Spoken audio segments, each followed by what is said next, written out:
আপনি যদি সৎ হন, আপনার ভিতরে অনেক বৈশিষ্ট্য থাকতে হবে। আপনাকে আমি একটা একটা করে বলি, একটু লক্ষ্য করুন। আপনি এনজিও থেকে লোন তুলেছেন, আপনি সৎ মানুষ নয়। এনজিও থেকে লোন তুলেছেন, এই লোন পরিশোধ করার আগেই যদি আপনার মৃত্যু হয়ে যায়, আপনি নাঈম নামক জান্নাত পাবেন না, জাহিম নামক জাহান্নাম পাবেন। আপনাদের এলাকায় এনজিও আছে কি? আছে। এনজিও থেকে টাকা নেই তো নাকি? আমার পাশে আলেম ওলামা আছেন। আল্লাহর নবী বিশ্ব নবী বলেন, যে ব্যক্তি ঋণ করবে, ঋণ রেখেই মৃত্যুবরণ করবেন, আল্লাহর নবী বলেন ওই ব্যক্তির জানাজার দরকার নাই। ওই ব্যক্তিকে জানাজা কাফন দাফন ছাড়াই মাটি দিয়ে দাও। ঋণ এত নিকৃষ্ট একটা জিনিস। তাহলে আপনি সৎ, কিন্তু আপনার ঋণ আছে। আপনি সৎ, আপনি সুদের সাথে জড়িত, ঘুষের সাথে জড়িত। এই সতের কোনো মূল্য আছে নাকি? কথা মনে হয় বুঝেন না। আমি কিন্তু একটা ফালতু কথা বলবো না, সবাই একটু মনোযোগ দিবেন। এজন্য আল্লাহ রাব্বুল আলামিন বললেন, ইন্নাল আবরার, তোমরা সৎ হও, পরহেজগার হও, ভালো মানুষ হও, তোমার জন্য রয়েছে লাফি নাঈম, নাঈম নামক জান্নাতটা তোমার জন্যই রয়েছে। এজন্য পর্দার আড়ালের মা বোনেরা, যুবক ভাইরা, মই মুরব্বী সকলকেই বলি, জান্নাত যদি পেতে চাই, আমরা জান্নাতে যদি যেতে চাই, ভালো মানুষ, সৎ মানুষ, পরহেজগার, ইমানদার হওয়া ছাড়া উপায় হবে না। আল্লাহ তাআলা সকলকে তৌফিক দান করুন, সকল বলি আল্লাহুম্মা আমিন। এরপরের আয়াত আল্লাহ রাব্বুল আলামিন বলেন, ইন্নাল ফুজ্জার লাফি জাহিম। ইন্নাল ফুজ্জার, ইন্না নিশ্চয়, ফুজ্জার, ফুজ্জার মানে কি জানেন? যারা পাপিষ্ট, যারা খারাপ। ফুজ্জার মানে হলো যারা খারাপ, যারা পাপিষ্ট, যারা বদমেজাজি, যারা আল্লাহর হুকুম মানে না, রাসূলের সুন্নতের তাওক্কা করে না, ওই সকল ব্যক্তি হচ্ছে কি? ফুজ্জার, পাপিষ্ট, পাপী বান্দা।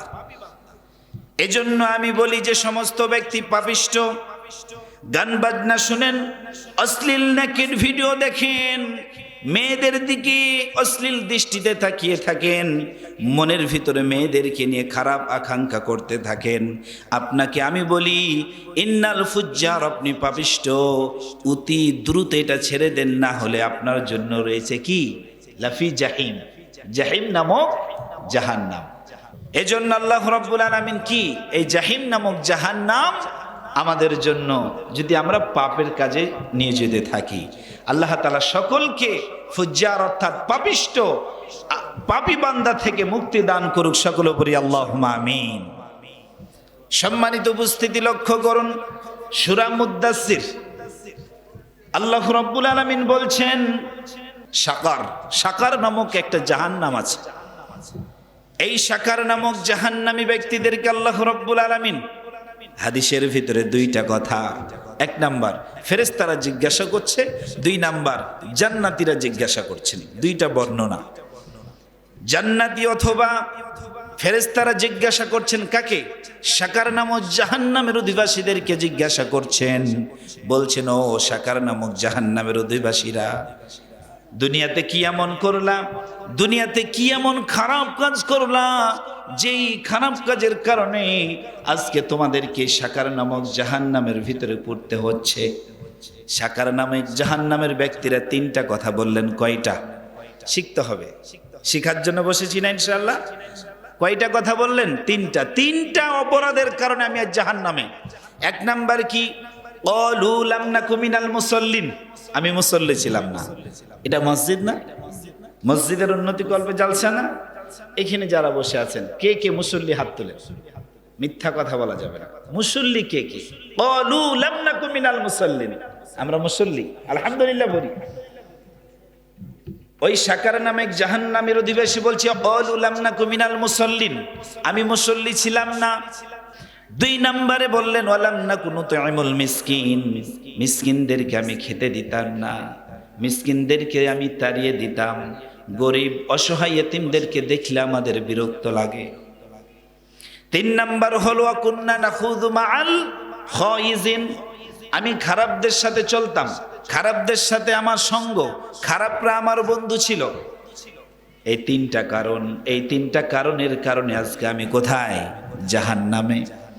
ফেরেশতা বা জান্নাতীরা বলছেন, ও সাকার নামক জাহান্নামের অধিবাসীরা, তোমরা কি আল্লাহর কাছে তাওবা করতে পারো নাই?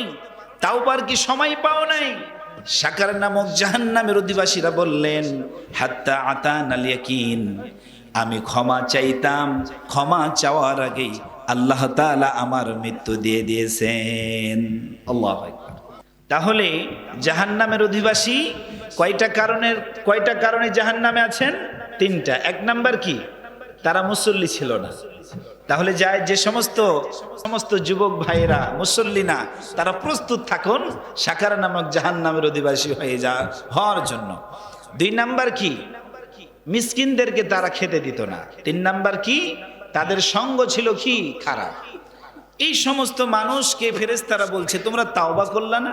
আল্লাহর কাছে বলতে, হে রব আমাকে মাফ করো। তারা বলছে, হাত্তা আতানাল ইয়াকিন, আমরা তওবা করতাম বা করার আগেই আমি মৃত্যুবরণ করেছি।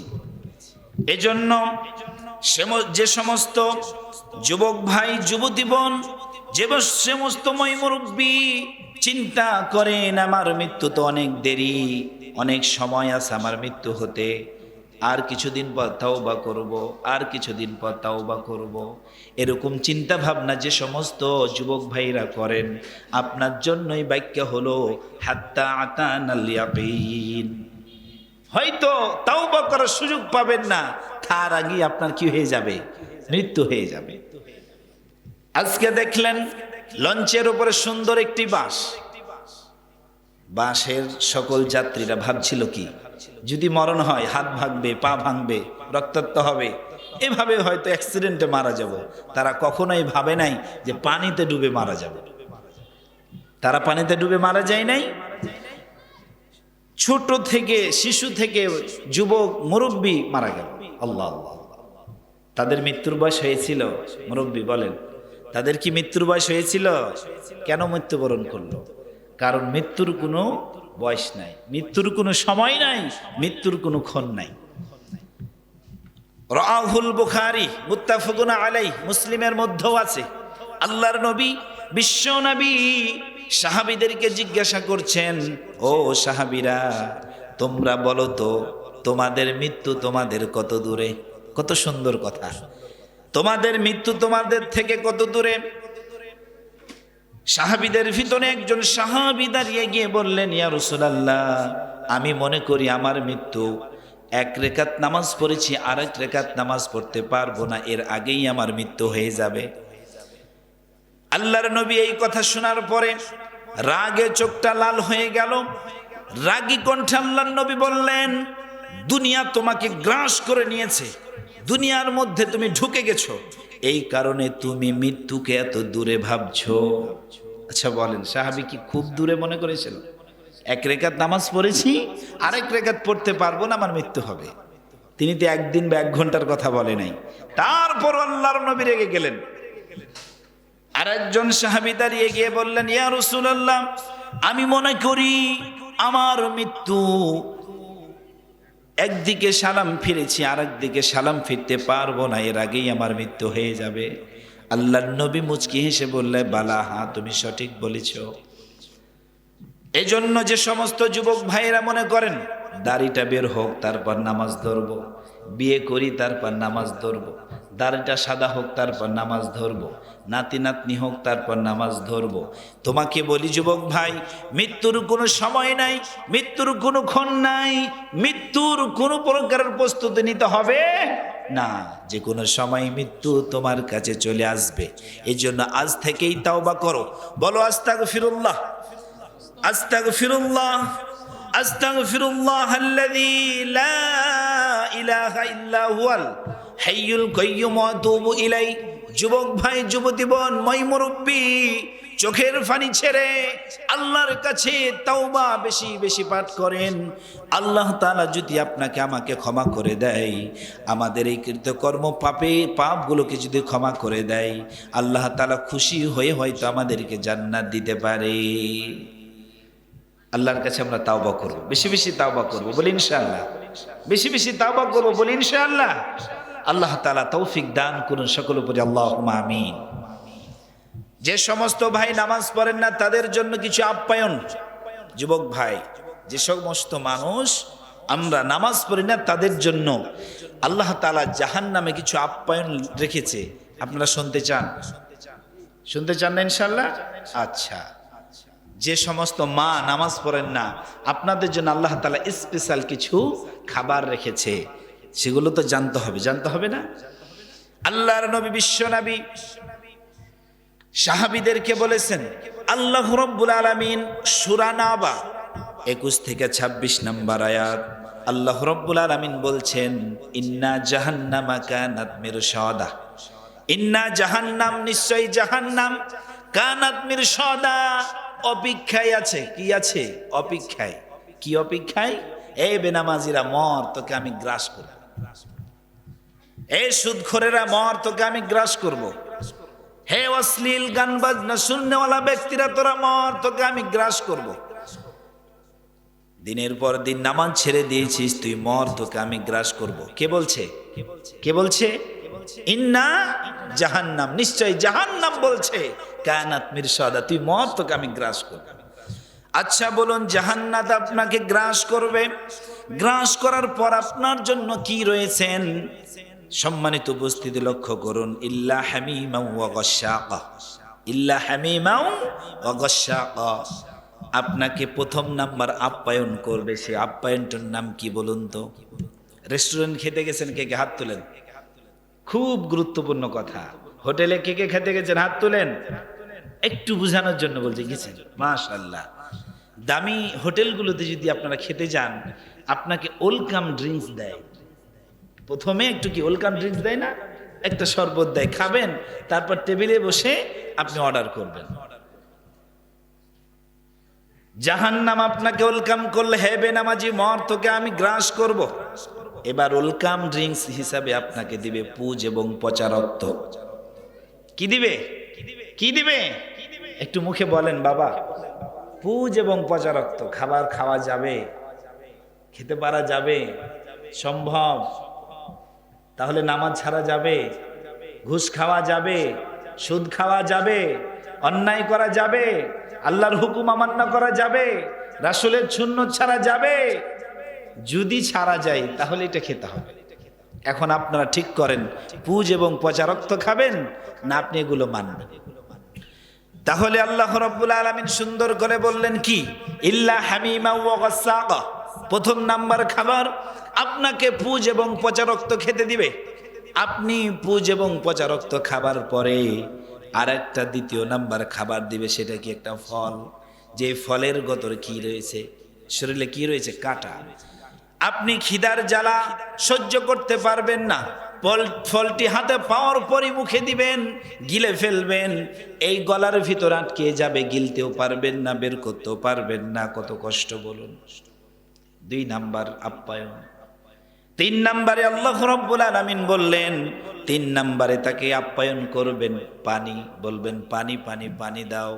আল্লাহ রাব্বুল আলামিন বললেন, ইল্লা হামিমাও ওয়া গাসসাকা, আল্লাহ তাআলা আপনাকে দিবেন ফুটন্ত গরম পানি। যেই ফুটন্ত গরম পানি পাওয়ার পরে সঙ্গে সঙ্গে আপনি খেয়ে নেবেন। খাওয়া মাত্রই আপনার পেটের নাড়ি ভুঁড়িগুলো সিদ্ধ হয়ে যাবে। সিদ্ধ হয়ে যাওয়ার পরে পিছনের দরজা দিয়ে বের হয়ে যাবে। বলি নাউজুবিল্লাহ। পিছনের দরজা দিয়ে বের হয়ে যাবে। এজন্য আমি বলি, যে সমস্ত ভাই নামাজ পড়েন না, যে সমস্ত ভাই সুদ ঘুষের সাথে জড়িত, যে সকল ভাইয়েরা এনজিওর লোনের সাথে জড়িত, যে সকল ভাইয়েরা অন্যায় বেহিয়াপনার সাথে জড়িত, আপনাদেরকে আমি সাবধান করে বলি, এই যে 3টা খাবার, 1 নাম্বার পুজ পচা রক্ত, 2 নাম্বার হলো কি? কাঁটাযুক্ত ফল, 3 নাম্বার ফুটন্ত গরম পানি। এই খাবারগুলো কোনো মানুষ খেতে পারবে? না, তারপরও খেতে হবে, কারণ আপনি অপরাধী। যদি মনে করেন আমি অপরাধী, তাহলে এগুলো আপনাকে খেতে হবে। এজন্য আল্লাহ তাআলার কাছে আমরা এখনই বলবো কি, আস্তাগফিরুল্লাহ, হে রব, আমি বুঝ পচা রক্ত খেতে পারবো না, আস্তাগফিরুল্লাহ, তুমি আমাকে মাফ করো। পৃথিবীতে যতদিন বাঁচবো সত্য সঠিক পথ মেনে বাঁচবো, কোরআন হাদিস মেনে বাঁচবো, তোমার হুকুম আহকাম মেনে বাঁচবো বলে ইনশাআল্লাহ। আল্লাহ তাআলা সকলকে সঠিক বুঝ দান করুন, সকল উপরে আল্লাহুম্মা আমিন। সম্মানিত উপস্থিত, তাহলে আমরা শুনলাম কি, জাহান্নামে যাওয়ার এই যে আপ্যায়ন, কারণ, এগুলো আমরা জানলাম, কিছুটা জানলাম না, ইনশাআল্লাহ জানলাম। আচ্ছা বলুন, দুনিয়াতে থাকতে সুসংবাদ প্রাপ্ত সাহাবী কয়জন? 10 জন, যারা দুনিয়াতে থাকতেই কি পেয়েছেন? জান্নাতের সুসংবাদ পেয়েছেন। আপনি আমি কি জান্নাতের সুসংবাদ প্রাপ্ত সাহাবী? তারা যে সমস্ত কাজ করে, যে সমস্ত আমল করে, যে সমস্ত কাজ বা আমল করে জান্নাতের সুসংবাদ প্রাপ্ত হয়েছেন, আমরা কি পারবো না সে সমস্ত কাজগুলো করে আল্লাহর প্রিয় বান্দা হতে? পারবো না ইনশাআল্লাহ? পারবো না ইনশাআল্লাহ? হযরত বেলাল, আমরা সবাই জানি হযরত বেলাল কত কষ্ট সহ্য করে ঈমানকে ধরে রেখেছিল। আমরা সবাই জানি সেই আরবের উমাইয়া, নিষ্ঠুর উমাইয়া হযরত বেলালকে বললেন, হে বেলাল, তুমি কি ঈমান এনেছো নাকি? বেলাল ভয় করলেন না, হ্যাঁ ঈমান এনেছি। উমাইয়া বলল, ঈমান ছাড়ো, ঈমান ছাড়ো, ঈমান ছাড়ো। বেলাল বলল, সম্ভব নয়, সম্ভব নয়, ঈমান ছাড়া সম্ভব নয়। বেলালকে নিয়ে চলে গেল সেই মরুভূমির বালুতে, যেই বালুগুলোর তাপ সহ্য করার মতো নয়, সেই বালুর ভিতরে চিৎ করে শুইয়ে দিল। শুধু শুইয়ে দিল তা নয়, বুকের ওপরে ভারী একটি পাথর চাপিয়ে দিল। কত কষ্ট সহ্য করেছে বেলাল। বেলাল রাদিয়াল্লাহু তাআলা আনহুকে বললেন, মুহাম্মদের সঙ্গ ছাড়তে হবে, সম্ভব নয়। আল্লাহ ছাড়তে হবে, সম্ভব নয়। ইসলাম ছাড়তে হবে, সম্ভব নয়। আচ্ছা বলুন, এই যে ভোট গেল, একটা চায়ের কাছে বিক্রি হয়েছিলেন, কে কে হাত তুলেন? হয়েছিলেন তো? আপনি জানেন ওই লোকটি খারাপ, আপনি জানেন ওই লোকটি বেনামাজি, আপনি জানেন ওই লোকটি নানাদিক অপরাধের সাথে জড়িত, শুধুমাত্র একটা চা বা ছোটখাটো একটা ক্ষমতার লোভে আপনি বলেছেন আমার নেতার চরিত্র ফুলের মতো পবিত্র। এরকম আছে না নাই? আছে না নাই? এজন্য দেখুন আমার ঈমান আর বেলালের ঈমান কতটুকু পার্থক্য দেখুন।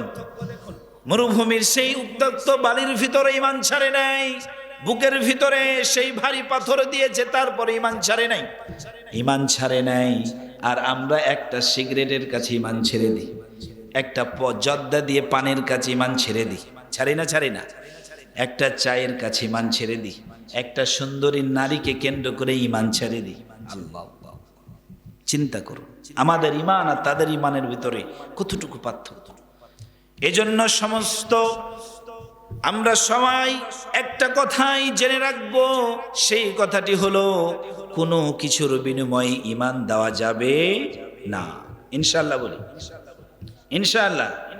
জান দিব, বলুন, জান দিব, ঈমান দিব না। মাল দিব, ঈমান দিব না। কোনো অন্যায়ের কাছে মাথা নত করব না, না, না বলে ইনশাআল্লাহ। কোনো কিছুর কাছে মাথা নত আমরা করব না, ইনশাআল্লাহ। হযরত বেলাল এত কষ্ট সহ্য করেছেন, উমাইয়ার কাছে জান ভিক্ষা চাই নাই, শুধুমাত্র একটাই শব্দ উচ্চারণ করেছে। শব্দটা কি? আহাদ, আল্লাহ এক, একটাই শব্দ। আচ্ছা বলুন, যে সমস্ত ব্যক্তি আল্লাহর কাছে ওই রকম পরিস্থিতিতে আল্লাহকে স্মরণ করে, আচ্ছা বলুন তো ওই সমস্ত ব্যক্তিকে কি আল্লাহ তাআলা সহযোগিতা করবে না? সম্মানিত করবে না? ইজ্জত আলা করবে না? করবে। আচ্ছা বলুন, উমাইয়া নামটা শুনলেই মন থেকে ঘৃণা আসে। উমাইয়া নামটি আসলে মন থেকে ঘৃণা আসে, বমি আসে। আর যখন বলা হয় বেলাল, ভালোবাসা। যখনই বলা হয় হযরত বেলাল বেলাল বেলাল, তখনই মন থেকে ভালোবাসা। সম্মান দেওয়ার মালিক কে?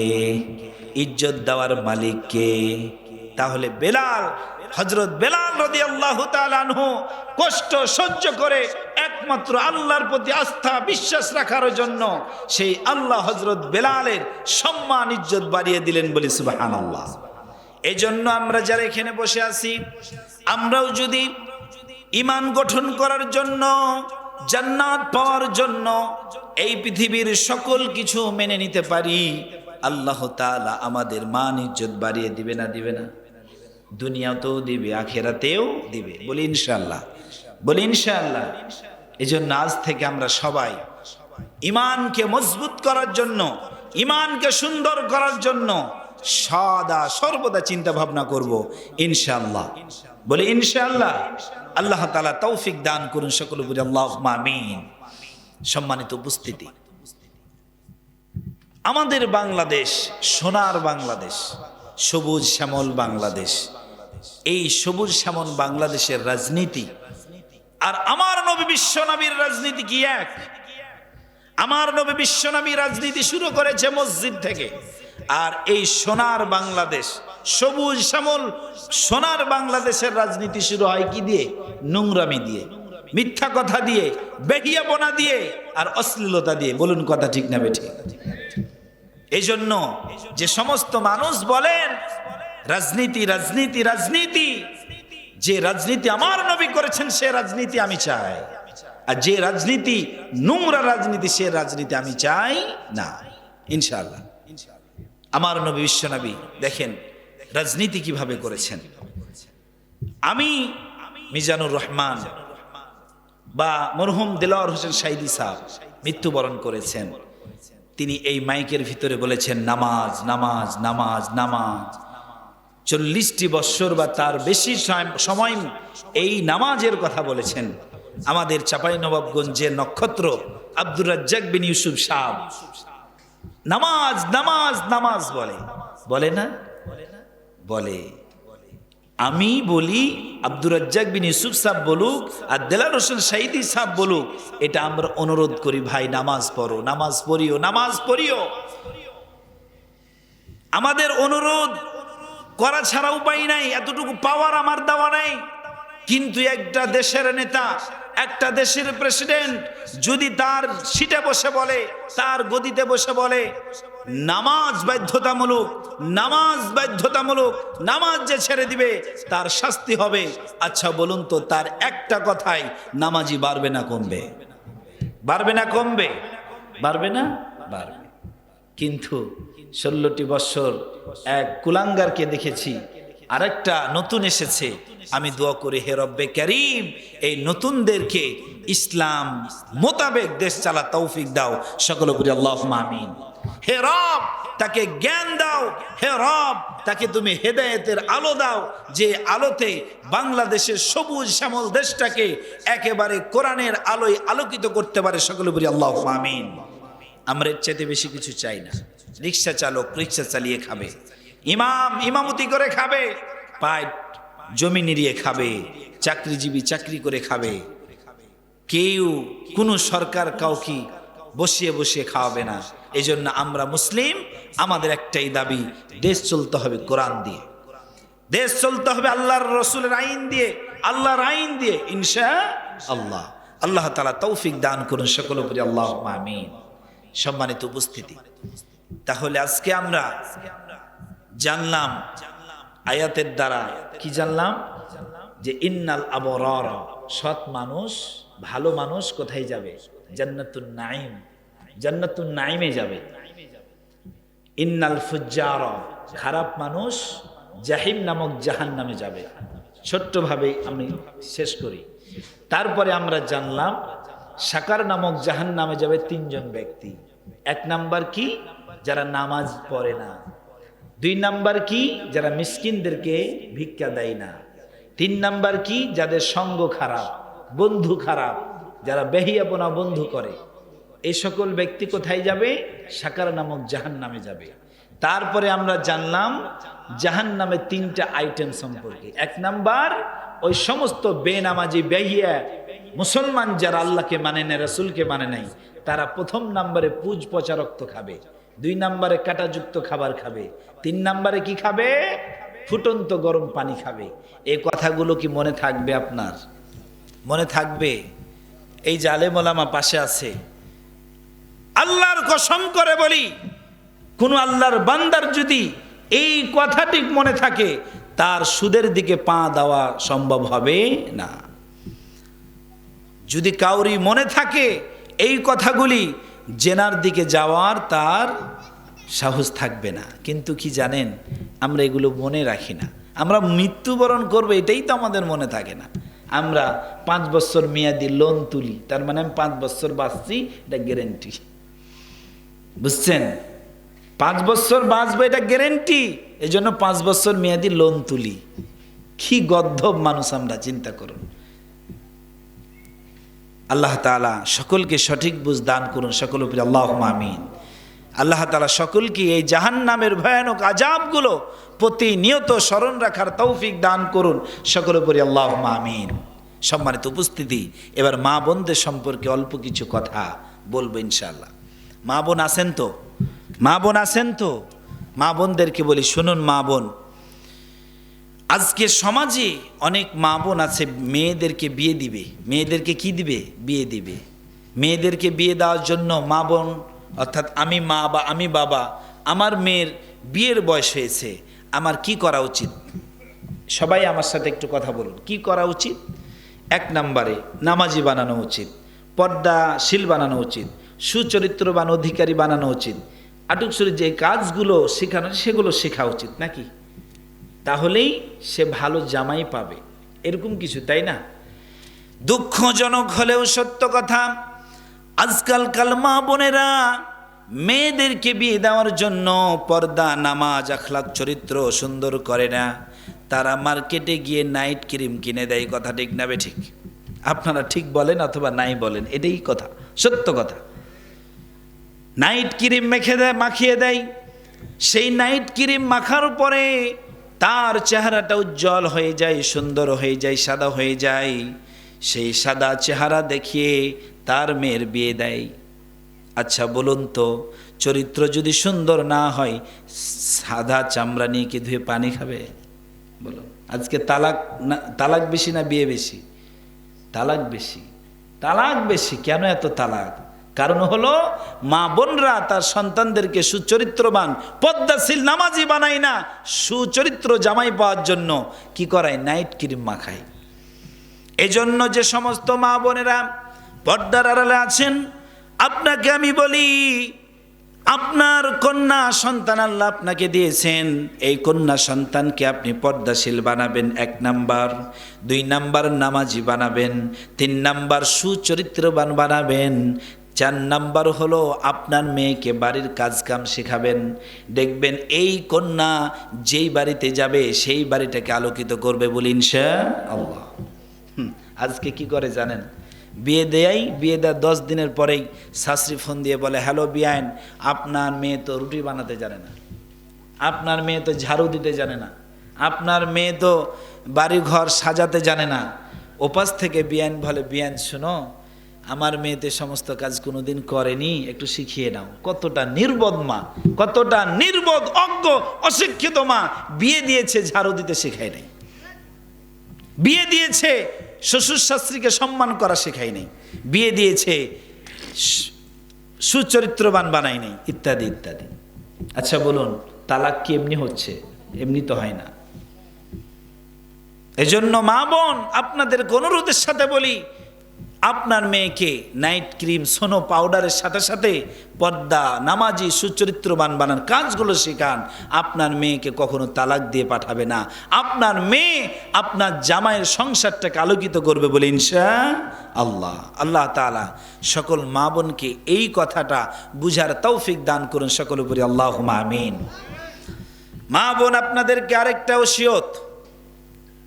আল্লাহর নবী, বিশ্ব নবী সাল্লাল্লাহু আলাইহি ওয়াসাল্লাম বলেন, সহিহ বুখারী শরীফের হাদিস বলবো, তার আগে মুরব্বীরা আপনাদেরকে প্রশ্ন উত্তর দেন, সবাই উত্তর দেবেন। স্বামী স্ত্রী ঝগড়া হয়েছে, রাত 9টা ঘুমাতে যাবে। আচ্ছা বলুন, স্বামী স্ত্রীর ঝগড়া হয়েছে, রাত 9টা ঘুমাতে যাবে, কে কার রাগ ভাঙাবে? বলুন, কে কার রাগ ভাঙাবে? উত্তর দিতে হবে। সহিহ বুখারী শরীফের হাদিস। কে কার রাগ ভাঙাবে? স্বামী স্ত্রীর রাগ ভাঙাবে না স্ত্রীর স্বামীর রাগ ভাঙাবে? স্ত্রী স্বামীর রাগ ভাঙাবে। আমার মা বোন বলবে, এই তো শুরু হয়ে গেছে ছেলেদের পক্ষে ওয়াজ। ও মা বোন, সহিহ বুখারী শরীফের হাদিস, বানোয়াট কুতু কথা নয়। আব্দুর রাজ্জাক বিন ইউসুফ সাহেব একটি সুন্দর বই লিখেছে, সেই বইয়ের ভিতরে এই হাদিসটি আছে। আল্লাহর নবী বিশ্বনবী বলেন, যে সকল স্ত্রী স্বামীকে সন্তুষ্ট না করিয়ে ঘুমিয়ে গেল, ওই রাত্রের ভিতরে ওই স্ত্রীর যদি মৃত্যুবরণ হয়, সরাসরি ওই স্ত্রী জাহান্নামে চলে যাবে। এজন্য ও মা, ও বোন, আপনার স্বামীর সাথে ঝগড়া হয়েছে, রাত্রি 9টা ঘুমাতে যাবেন, একটু সুন্দর করে সাজুগুজু করেন। সুন্দর করে সাজুগুজু করার পরে আপনার স্বামীকে সুন্দর করে স্পর্শ করেন। আপনার স্বামী অতি অল্প সময় আপনার জন্য সন্তুষ্ট হয়ে যাবে, রাগ ভেঙে যাবে। আপনারা ঘুমাতে যাবেন, আপনাদের ঘরে আল্লাহর রহমত পৌঁছে দিবে কে? আল্লাহ। আরেকটা হাদিস, আল্লাহর নবী বিশ্বনবী, ও মা বোন ভালো করে শুনো, রাহুল বুখারী শরীফের হাদিস, সবই বুখারীর হাদিস। আল্লাহর নবী বিশ্বনবী বলেন, আল্লাহর নবী বিশ্বনবী বাড়ির উঠান ছিল একটা উঠান, যেই উঠানে আল্লাহর নবী বসে থাকতো। রাত্রি যখন গভীর হতো, আকাশ থেকে একটি নূরের অর্থাৎ আলো, সেই আলোটি এসে হযরত আলী মা ফাতেমার ঘরে পড়ে যেত। আল্লাহর নবী প্রতিদিন দেখতো আর মুচকি মুচকি হাসতো। বলি সুবহানাল্লাহ। ওটা কোনো আলো বা নূর নয়, ওটা হলো কি? আল্লাহর রহমত। প্রতিদিন হযরত আলীর ঘরে কেন রহমত বর্ষিত হতো জানেন? হাদিস থেকে জানা যায়, হযরত আলী এবং মা ফাতেমা কখনো তারা মনোমালিন্য করতেন না, ঝগড়া করতেন না, গালিগালাজ করতেন না। তারা একে অপরের প্রতি সন্তুষ্ট থাকার কারণে প্রতি রাত্রে আল্লাহ তাআলা হযরত আলীর ঘরে রহমত বর্ষিত করতেন। বলি সুবহানাল্লাহ। আর আমাদের ঘরে রহমত আছে? বলেন তো, আছে? শুনতে খারাপ লাগলেও বলেন আছে। আপনি সকাল 9টায় কাজে বের হলেন, 1টার সময় কাজ থেকে এসেই বলেন ভাত দে, ভাত হয়নি, তখন শুরু করলেন আপনার বইয়ের 14 গোষ্ঠী তুলে গালিগালাজ করতে। কি করছিলি? এরকম আপনাদের এলাকায় হয় না মনে হয়? হয় না? হয়? হয় না? তাহলে আপনি বলুন, আপনার ঘরে কি আল্লাহর রহমত আছে না নাই? নাই। আপনার স্ত্রী আপনার মতের একটু বাইরে গেলে তার মা বাবা তুলে গালি দেন, এরকম কুলাঙ্গার স্বামী আছে না নাই? একটু অল্প বিষয়ে স্ত্রীর শরীরে হাত তুলে এরকম কুলাঙ্গার স্বামী আছে না নাই? আমি বলবো ওগুলো পুরুষ নয়, কাপুরুষ। খারাপ লাগতে পারে, কাপুরুষ। স্ত্রীর শরীরে হাত দিবেন কেন? কেন মারবেন? হ্যাঁ, শাসন করতে হবে, কিন্তু অতি অল্প বিষয় না, অতি অল্প বিষয় না। স্ত্রী ভালোবাসার জিনিস। স্ত্রীকে ফুল দিবেন, স্ত্রীকে আই লাভ ইউ বলবেন, স্ত্রীকে সুন্দর সুন্দর পোশাক কিনে দিবেন, খুশি হয়ে যাবে কে? আল্লাহ। এজন্য স্ত্রীকে কখনো কি করা যাবে না? অন্যায়ভাবে গালিগালাজ মারাধরা করা যাবে না, এটা খুব সাবধান। আল্লাহর নবী বিশ্বনবী প্রতিদিন আসমানের দিকে তাকিয়ে দেখেন হযরত আলীর ঘরে রহমত আসেন। আল্লাহর নবী বিশ্বনবী এটা দেখেন। হঠাৎ একদিন আল্লাহর নবী আকাশের দিকে তাকিয়ে আছেন, সেই আলো হযরত আলীর ঘরে পৌঁছালো না। আল্লাহর নবী বিশ্বনবী অবাক হলেন, মনের ভিতরে প্রশ্ন, কি ব্যাপার? প্রতিদিন হযরত আলীর ঘরে রহমত বর্ষিত হয়, আজকে হলো না কেন? আল্লাহর নবী তাড়াতাড়ি হযরত আলীর ঘরে চলে গেল। মা ফাতেমাকে জিজ্ঞাসা করলো, ফাতেমা, ও আমার মেয়ে, আমাদের বাড়িতে কোনো কিছু হয়েছে নাকি? তোমাদের বাড়িতে কোনো কিছু হয়েছে নাকি? ফাতেমা রাদিয়াল্লাহু তাআলা আনহা বললেন, আব্বাজান, আমার সাথে আপনার জামাইয়ের একটু মনোমালিন্য হয়েছে। যেই দিন মনোমালিন্য হলো, সেই দিন আল্লাহর রহমত থেকে সেই হযরত আলীর ঘরটা বঞ্চিত হয়ে গেল। সুবহানাল্লাহ বলবেন না? ভালো লাগে না কথাগুলো? এজন্য আমি বলি, আল্লাহ রাব্বুল আলামিন প্রতিনিয়ত আপনার ঘরে রহমত দিতে চাই, কিন্তু আমি আপনি খারাপ আচার আচরণের করার কারণে সে সকল রহমত থেকে বঞ্চিত হয়ে যাই। আল্লাহ তাআলা সকলকে এ সকল কথা বুঝার তৌফিক দান করুন সকল উপরে আল্লাহুম্মা আমিন। কথাগুলো বুঝেছেন কি আপনারা? তাহলে আজ থেকে বউ পিটাবেন কে? কে হাত তোলেন। বউ পিটানো যাবে?